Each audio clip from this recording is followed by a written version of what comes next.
ini. Mudah-mudahan kita dikurniakan oleh Allah Subhanahu wa taala keazaman dan kekuatan untuk meneruskan, malah mempertingkatkan apa juga kebaikan dan amalan sepanjang Ramadan yang berbaki ini, insya-Allah. Masa berjalan terlalu pantas, sedar tak sedar kita sudah menghampiri separuh daripada bulan Ramadan. Mudah-mudahan Allah Subhanahu wa taala mengganjari segala amalan yang kita lakukan, diterima dan juga ditulis sebagai amalan-amalan yang soleh, insya-Allah.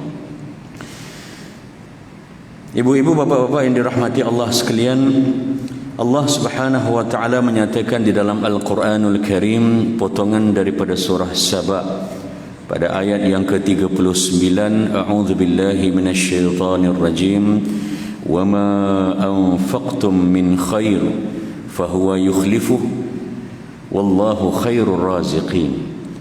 Tidak ada apa-apa walaupun sedikit yang kamu nafkahkan, melainkan Allah Subhanahu wa taala menjanjikan akan menggantikan setiap apa yang kamu berikan, dan Allah Subhanahu wa taala merupakan sebaik-baik pemberi rezeki. Rezeki terbesar dan nikmat yang Allah berikan kepada kita adalah nikmat iman dan Islam dan akidah kita kepada Allah Subhanahu wa taala. Dalam masa yang sama, iman itu perlu dibuktikan dan juga ditunjukkan menerusi perlakuan amalan. Dalam Ramadan ini Allah Subhanahu wa taala menyatakan bahawa ianya adalah merupakan bulan Al-Quran. Kerana itu kesediaan kita untuk memperbanyakkan interaksi serta komunikasi dengan Al-Quranul Karim adalah merupakan antara agenda utama. Teringat kita kepada sepotong hadis sahih dalam kitab Riyadhus Salihin susunan Al-Imam Nawawi rahimahullahu taala daripada Abdullah ibni Mas'ud radhiyallahu an.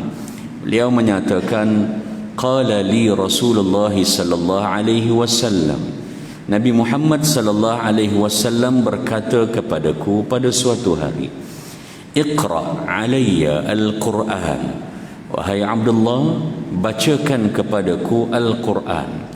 Dan apabila mendengarkan permintaan daripada baginda sallallahu alaihi wasallam agar ianya diperdengarkan, dibacakan, ditunjukkan ayat-ayat Al-Quran, Abdullah bin Mas'ud radhiyallahu an sebagai seorang sahabat merasa sangat-sangat rendah diri.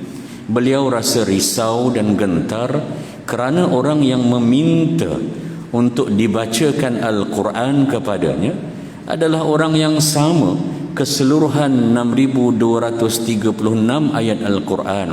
Kesemuanya itu wahyu Allah diturunkan ke atas baginda Rasulullah sallallahu alaihi wasallam. Lantas dengan sopan beliau bertanya semula kepada baginda sallallahu alaihi wasallam pertanyaan yang menunjukkan bahawa dia bukanlah mahu mengelak ataupun menolak atau juga membangkang apa yang diminta oleh Nabi, tetapi sifat para sahabat, mereka adalah generasi yang disebutkan dalam banyak kitab sirah sebagai generasi yang inquisitif, yang sangat-sangat suka bertanya, dan bertanya itu tujuannya adalah untuk memastikan amalan susulannya itu adalah amalan yang terbaik dengan cara yang paling sesuai dan juga dianjurkan oleh baginda sallallahu alaihi wasallam. Lantas pertanyaannya, aqra'u 'alaika wa 'alaika unzil, wahai Rasulullah, kamu mau aku membacakan kepadamu Al-Quran sedangkan Al-Quran itu turun semuanya itu ke atas kamu? Dia ingin mencari rasional dan justifikasi kenapa Nabi minta untuk dibacakan Quran. Kenapa kita suruh orang lain buat benda yang kita lebih pakar, yang kita lebih mengetahui, kita mempunyai luas pengalaman tentangnya. Maka jawab baginda, qala Rasulullah sallallahu alaihi wasallam, inni uhibbu an asma'ahu min ghairi. Sesungguhnya aku sangat-sangat suka, aku gemar, aku seronok untuk mendengar bacaan Al-Quran dibacakan kepadaku oleh orang-orang yang lain selain daripadaku. Subhanallah, ini adalah merupakan di antara sunnah baginda sallallahu alaihi wasallam yang kita secara umum biasa menanggap bahawa tilawatul Quran, membaca Al-Quran berdasarkan ilmu kita untuk diri kita sendiri adalah merupakan amalan yang kita lakukan. Namun dalam masa yang sama, di antara sunnah baginda sallallahu alaihi wasallam juga yang boleh kita ekstrak daripada hadis ini ialah menyediakan diri kita untuk menyantuni bacaan Al-Quran daripada orang lain juga adalah merupakan di antara amalan yang disukai oleh baginda sallallahu alaihi wasallam. Setengah orang hanya sentiasa mahu didengari oleh orang lain, tetapi dia sukar untuk menerima pendapat dan pandangan orang lain. Dia suka untuk mengetuai, tetapi dia akan berasa tidak betah kalau sekiranya ianya dipimpin ataupun ditunjuk oleh orang lain. Sedang Nabi sallallahu alaihi wasallam dengan sifat tawadhu'nya menunjukkan bahawa dia menyediakan dirinya untuk menyukai mendengar bacaan-bacaan Al-Quran, sama ada di dalam solat ataupun di luar solat. Ramadan inilah merupakan bulan di mana Al-Quran itu sangat-sangat dekat dengan diri kita, baik di rumah ataupun di pejabat, di dalam kenderaan masing-masing. Ianya adalah merupakan ruang untuk kita didik diri kita agar ada masa-masanya kita merasa lesu, kita nak pegang mushaf Al-Quran ataupun membuka aplikasi Al-Quran di dalam telefon bimbit kita. Terkadang kita merasakan ada benda lain dan tarikan lain yang lebih menyeronokkan. Namun menyediakan diri untuk mendengar orang lain membacakan Al-Quran, ianya juga merupakan sunnah baginda sallallahu alaihi wasallam. Di rumah siang Ramadan dan malam Ramadan ada masa-masanya kita boleh minta kepada ahli keluarga kita, minta kepada anak dan pasangan kita duduk sebelah kita ataupun di depan, bacakan kepada ayah Al-Quran. Kerana ini adalah merupakan amalan yang dilakukan dan bukan hanya khusus ketika mana kita sudah tidak larat untuk membaca Al-Quran. Orang lain yang membacakan Quran kepada kita diharapkan bukanlah hanya apabila kita telah pun terlantar sakit ataupun sudah tidak mampu lagi untuk membaca sendiri. Ianya menunjukkan ruang agar kita sentiasa dapat menjadikan Al-Quran itu berinteraksi dengan kita, sama ada daripada kita sendiri yang membacanya ataupun daripada yang lain. Kesemuanya ini adalah merupakan nafkah ataupun pemberian daripada kita sendiri. Di antaranya adalah bila kita sudi untuk memberikan masa kita dan juga kesudian untuk memberikan pendengaran kita mendengar tilawah Al-Quran daripada orang lain.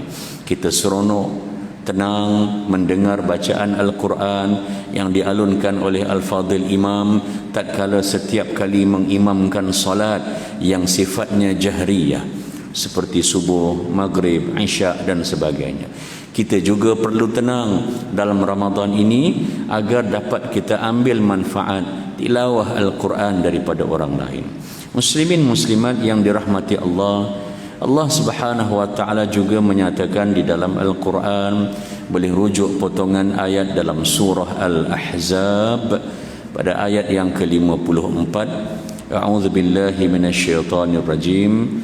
In tubdu syai'an aw tukhfuhu, kalau sekiranya kamu menyembunyikan sesuatu ataupun kamu menunjukkan dan menzahirkan, maka Allah Subhanahu wa taala juga yang mengetahuinya. Subhanallah, Ramadan ini mengajar kita agar tidak berkira dan memilih tentang kebaikan. Kita tidak buat baik hanya semata-mata kita berada di tempat yang ramai mata melihat. Kita juga tidak melakukan kebaikan dan memilih kebaikan hanya semata-mata itu yang kita suka pada masa, suasana dan tempat.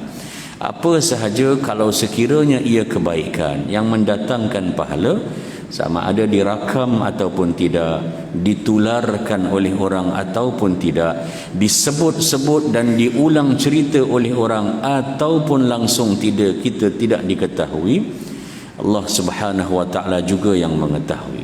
Sekiranya ia baik, ia tetap merupakan kebaikan. Lantaran itu baginda Rasulullah sallallahu alaihi wasallam pernah dikunjungi oleh seorang lelaki dan ditanya kepada Nabi, suila anil ithmi wal birri.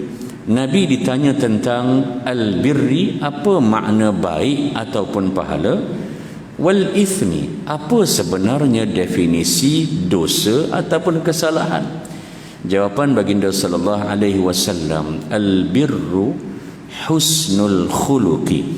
Kebaikan itu, benda yang berpahala, ialah benda yang husnul khuluq, akhlak, peribadi, tata cara dan perilaku yang baik. Segala yang kita lakukan, kebaikan itu kepada manusia ataupun kepada haiwan atau juga kepada orang lain, apa-apa sahaja yang pada orang adalah merupakan kesenangan, keselesaan dan kebaikan, ianya adalah merupakan ganjaran yang berpahala. Inilah merupakan akhlak. Sebab itu kalau kita lihat dalam kitab akhlak, rukun melakukan ataupun sesuatu itu disebut sebagai akhlak ada 5. Yang pertamanya adalah al-ilmu. Akhlak, perilaku baik ini, sifat dan ciri pertamanya adalah dibuat itu bukan secara tak sengaja, tapi dibuat itu maklumannya, tata caranya diketahui dengan ilmu. Ia berdasarkan kepada dalil, ia merupakan ada petunjuk dan panduan, sama ada daripada Al-Quranul Karim atau penjelasannya daripada sunnah baginda sallallahu alaihi wasallam. Yang keduanya adalah al-jud. Rukun akhlak yang kedua yang menunjukkan makna kepemurahan. Orang yang melakukan kebaikan, akhlak ini ditunjukkan dia melakukan itu tanpa berkira, setakat yang dia mampu, dan diulang berapa kali sekalipun, walaupun yang dibuat itu mungkin menghabiskan 3-4 jam, tapi hanya sekadar nak membantu kapasitinya hanya untuk 1, 2, 3 orang, maka pemurahnya itu adalah dianggap sebagai rukun kepada akhlak. Yang ketiga adalah as-sabru. Bila kita melakukan kebaikan dan nak menunjukkan akhlak mulia, kita kena banyak bersabar, kerana respon daripada orang tidak kebiasaannya itu akan ikut seperti mana yang kita harapkan. Pengalaman kita mendidik dan juga memberikan nasihat kepada anak-anak, pengalaman kita mendidik, memberikan nasihat kepada cucu-cucu kita, kesemuanya itu kadang-kadang memerlukan kesabaran, kerana proses menghadam kebaikan bagi setiap orang dia berbeza. Ada orang yang diberikan tazkirah hari ini terus dia laksanakan. Ada orang diberikan kepadanya tazkirah hari ini, 3-4 tahun nanti baru nampak dia lakukan, dan sebagainya. Ia adalah merupakan satu proses. Kerana itu kesabaran adalah merupakan kekuatan dan tunjang kepada akhlak. Yang keempat, rukun akhlak ini adalah tibun nafs. Dilakukan itu adalah suatu benda yang boleh memberikan ruang untuk kita mensucikan diri kita. Sama ada yang kita sucikan itu hati kita, ataupun yang kita sucikan itu adalah perangai dan fi'il kita. Apa-apa saja kebaikan yang kita buat, yang ianya memberikan manfaat semula kepada diri kita, maka itu adalah merupakan akhlak. Kadang-kadang ada orang dia tak terdorong sangat untuk membantu manusia, tapi bila dia melihat kucing di tepi jalan, merasa syafaqah, rasa kesian dan juga rahmatnya itu tinggi, maka itu juga adalah merupakan kebaikan, dan ia adalah merupakan manifestasi akhlak. Dan yang kelima, rukun akhlak ini adalah sihhatul Islam. Artinya dia melakukan itu dan diserahkan keseluruhan itu, penilaiannya di mata Allah Subhanahu wa taala. Dia berikan dan diserahkan semuanya, sama ada yang dia buat itu diganjari ataupun direkod dan dilihat orang ataupun tidak, kebaikan akan tetap merupakan kebaikan. Lalu definisi kebaikan ini dalam Ramadan menunjukkan bahawa tanpa mengira siapa kita, semua orang mampu untuk mempertingkat dan mempertambahkan kebaikan. Kalau sekiranya kita tidak mampu untuk kita melakukan kebaikan, sekurang-kurangnya baginda sallallahu alaihi wasallam berpesan dalam sepotong hadis sahih yang lain agar dia tidak memastikan agar dirinya itu dan keburukan-keburukan yang ada dalam dirinya, kejahatan-kejahatan atau kelemahan yang ada dalam diri kita itu tidak kena kepada orang lain. Pastikan kalau kita mungkin tak ada mood, jemu, boring, tak ada rasa, tak ada motivasi untuk membantu orang, sama ada daripada sudut material, buah fikiran ataupun masa, sekurang-kurangnya kita tahan keburukan-keburukan kita, jangan kita menyusahkan orang lain. Subhanallah, kita kadang-kadang berpuasa siang Ramadan, malam kita santuni qiyam, tetapi kadang-kadang ada perlakuan-perlakuan kita yang menyusahkan orang lain. Kita dengan cara meletakkan kenderaan yang menghalang orang lain pada waktu Jumaat, sampai lewat, lepas tu keluar lewat dan kereta kita menghalang kenderaan lain. Ia adalah merupakan contoh yang nampak remeh, kecil, tetapi kesannya itu cukup besar, bahawasanya kita nak mengelakkan agar keburukan kita tidak kena kepada orang lain. Tiba-tiba tu Haji minta maaf, teringat sebut pasal parkir tadi. Saya sampai tengok, biasanya parkir kereta yang tertulis untuk penceramah tu ada di depan. Sampai saya tengok tak ada. Bila tak ada, saya pusing. Nampaklah satu dah ditukar tempat rupanya ke belakang. Ada sebiji motor dah parking situ. Saya pun pergilah keluar balik semula, dapatlah parking dekat ujung-ujung pagar sana. Sebab takkan saya nak ambil orang lain punya, kita jangan susahkan orang. Kalau orang susahkan kita, tak ada masalah, kerana Allah Subhanahu wa taala akan memastikan bahawa segala yang kita berikan atas nama Allah, maka kita akan digantikan oleh Allah Subhanahu wa taala. Ada sumbangan kadang-kadang jumlahnya kita nampak besar. Dengan jumlah yang itu kita berkira-kira bahawa lagi 2 minggu lebih kurang hari raya. Duit itu banyak benda kita boleh guna untuk persiapan dan sebagainya. Namun berdasarkan pada ayat yang dibacakan di awal tadi, Allah Subhanahu wa taala menyatakan wa ma anfaqtum min syai', sedikit daripada sebahagian, a portion daripada apa yang kamu miliki, bila kamu sudi untuk nafkahkan, Allah sebut fahuwa yukhlifuhu. Fa tu ta'qib, artinya Allah pasti akan terus, tak lama, cepat Allah akan ganti balik apa yang telah pun kita berikan. Ya, pemberian Allah Subhanahu wa taala ini mungkin tidak sama jenisnya, kuantitinya, saiznya dengan pemberian yang kita berikan, tetapi yakinilah bahawa janji Allah Subhanahu wa taala, bila Allah kata Allah ganti, tidak ada orang lain ataupun manusia yang lain yang boleh memberikan nilaian yang lebih besar dan juga lebih hebat daripada itu. Muslimin rahimakumullah, sesungguhnya dalam Ramadan ini kita punya target sasaran adalah untuk memastikan agar bahawa setiap hari, kalaupun tidak keseluruhannya kebaikan, di hujung hari kita mengharapkan berdasarkan muhasabah diri kita sendiri, biarlah amalan kebaikan kita itu sentiasa mengatasi lebih berat daripada apa-apa bentuk perangai, PL, tabiat buruk yang mungkin belum dapat kita kikis daripada diri kita. Kalau itu dapat kita lakukan, insya-Allah kita akan berada di atas track, platform dan landasan yang betul.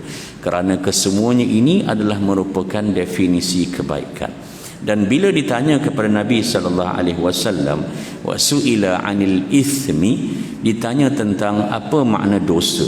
Macam mana nak tahu satu benda yang kita buat itu ianya berdosa, ianya bersalah?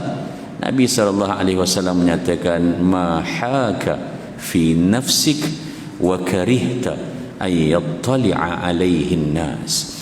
Sesuatu yang kamu lakukan dan menjadikan hati kamu terdetik atau hati kamu terasa, tak ada seorang pun nampak, kerana yang mengurus hati kita adalah diri kita sendiri. Yang mengetahui isi hati kita adalah Allah Subhanahu wa ta'ala. Lantas bila kita buat suatu perkara dan perkara itu menjadikan hati kita sendiri terasa, kadang-kadang kita buat tu bukan saja kita, orang lain lagi banyak hati orang lain terasa. Ini kita lihat diri kita sendiri, hati itu dah terasa, terdetik, macam tersentuh. Wa karihta, dan kamu berharap, kamu tak suka sangat, an yattali'a alaihin nas, kalau orang tahu yang kamu lakukan benda tadi, kalau sampai kepada pengetahuan orang benda yang kamu lakukan. Buat satu benda, hati kita terasa terdetik dan kita rasa, ya Allah, harap-harap janganlah ada orang nampak, janganlah ada orang tengok, biarlah tak ada orang tahu. Maka itu adalah tanda dan indikator bahawa perbuatan itu adalah perbuatan yang salah dan ianya berdosa. Umpama yang paling mudah, kita buang sampah dari dalam kereta, keluarlah semasa kereta sedang berjalan ataupun berhenti. Nampak ianya kecil dan remeh, tetapi bila hati kita itu dah mula terdetik, terasa, maka ia adalah merupakan perkara kesalahan dan dosa. Potong ikut laluan kecemasan ataupun memandu lebih daripada had kelajuan. Subhanallah, kesemuanya ini adalah merupakan kesalahan. Sedang kita berada dalam keadaan berpuasa, kita tidak mahu hanya kita ini mematuhi dan memegang ikatan dengan Allah menerusi ibadah puasa, tetapi muamalah, komunikasi kita dengan manusia, kita tidak menunaikan, malah menghalang hak-hak manusia yang lain ke atas diri kita. Ia adalah merupakan proses. Kerana itu Ramadan dan puasa ini adalah merupakan ibadah yang hebat. Tidak ada dalam Al-Quranul Karim perintah Allah Subhanahu wa ta'ala yang fardu, yang Allah letakkan selonggok 5 ayat 183 hingga 187 menjurus dan berfokus tentang puasa. Ibadah salat disebutkan secara berselerak dalam Al-Quran, dalam pelbagai surah, zakat dan sebagainya. Tapi bila sampai puasa, ianya memang sifatnya itu menjurus dan juga berfokus. Ia menunjukkan di antara keistimewaan ibadah puasa ini adalah kerana dia bukan berdasarkan penilaian zahir. Wajah orang yang tadi baru sekejap tadi sahur 3 pinggan dengan orang yang terlajak tak sempat bangkit sahur, tak ada beza. Kadang-kadang yang 3 pinggan itu lebih layu wajahnya berbanding dengan yang tak sempat bersahur langsung. Kerana puasa itu bukan pada penilaian zahir. Puasa juga bukan dinilai berdasarkan sejauh mana, selama mana seseorang itu mampu untuk menahan lapar dan juga dahaga. Kalau itulah penilaiannya, maka sahabat-sahabat Muslim kita yang berada di Eropah dan juga di Amerika pada masa ini, mereka adalah merupakan yang paling banyak mendapat pahala. Kerana ibadah puasa siang mereka itu, kita hanya 13 jam lebih sikit, mereka sampai kepada hampir 18, 19, 20 jam. Pengalaman saya duduk menetap dan juga bekerja di UK selama 4 tahun lebih. Allah bagi rezeki kena Ramadan 4 tahun itu, 4 kali Ramadan dalam musim panas. Maka bermula daripada 17 jam, tahun depannya naik jadi 17,5, 18 jam dan sebagainya. Ia adalah merupakan satu ujian yang cukup besar. Dan kalaulah sekiranya panjang tempoh itu dijadikan sebagai cara nak menunjukkan puasa lebih hebat, jawapannya itu tidak. Kerana ibadah puasa ini dia bukan pada penilaian zahir dan tidak diukur berdasarkan kepada ukuran-ukuran yang dilihat oleh manusia. Ia adalah antara kita dengan Allah Subhanahu wa ta'ala. Kita yang tahu kita ini mengisi Ramadan caranya bagaimana. Kita yang tahu prestasi diri kita siang dan juga malam Ramadan bagaimana. Dan yang mengetahui apa yang kita buat keseluruhannya bukan manusia, tetapi Allah Subhanahu wa taala. Antaran itu pesan saya kepada diri saya khususnya dan juga kepada muslimin muslimat agar sepanjang Ramadan ini semampunya dan semahunya kita usahakan apa juga kebaikan tanpa mengira jumlahnya, kuantitinya, saiznya, penilaian orang dan sebagainya. Kalau ianya baik, maka baiklah ia di sisi Allah Subhanahu wa taala. Dan kita berusaha untuk menghalang segala benda-benda yang kita buat yang menjadikan hati kita tersentuh, terdetik, dan perbuatan itu kita harapkan orang lain tidak tahu kerana ia adalah merupakan indikator dan petunjuk bahawa itu adalah benda dan amalan yang mendatangkan dosa di sisi Allah Subhanahu wa taala. Yang baik dari Allah Subhanahu wa taala, yang lemah sudah tentunya daripada saya. Mudah-mudahan insya-Allah ada rezeki kita berjumpa lagi. Ramadan Karim buat semua. Aqulu qawli hadha wa astaghfirullahal azim li wa lakum wa lisairil muslimin wal muslimat birahmatika ya arhamar rahimin. Wabillahi taufiq wal hidayah. Wassalamu alaikum warahmatullahi wabarakatuh.